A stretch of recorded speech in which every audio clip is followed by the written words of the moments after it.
Yegor Polyakov est l'ancien chef du département économique de Lenta.ru, l'un des médias en ligne pro-gouvernementaux russes les plus populaires.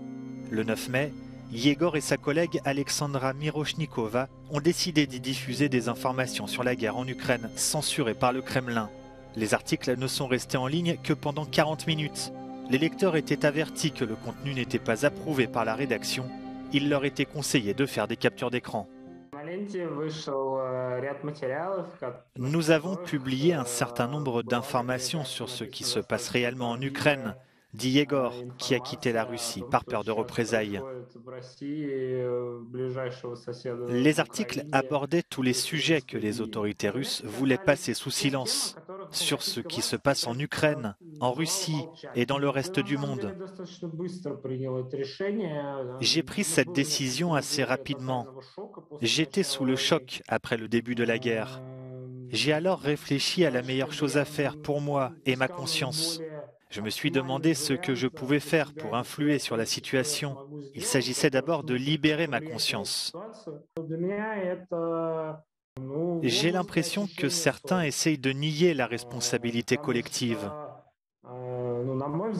De nombreux Russes tentent de se rassurer en se disant que le fait de ne pas s'engager politiquement signifie qu'ils ne participent pas à la guerre.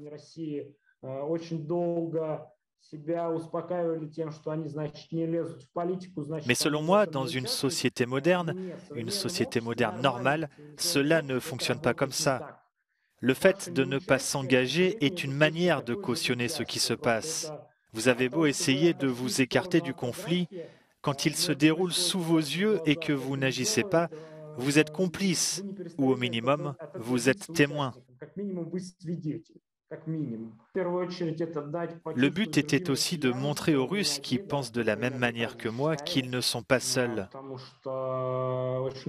Parce que beaucoup de lois répressives ont été adoptées et que nous sommes obligés de vivre selon ces lois. Pour quelques mots, vous pouvez être condamné au minimum à une amende et au maximum à 15 ans de prison. Cela crée de l'angoisse. Ces articles étaient donc destinés à eux, pour qu'ils sachent qu'ils ne sont pas seuls à souffrir de la situation, pour les soutenir, leur remonter le moral, parce que la tyrannie ne peut pas être sans fin. Tôt ou tard, elle prendra fin.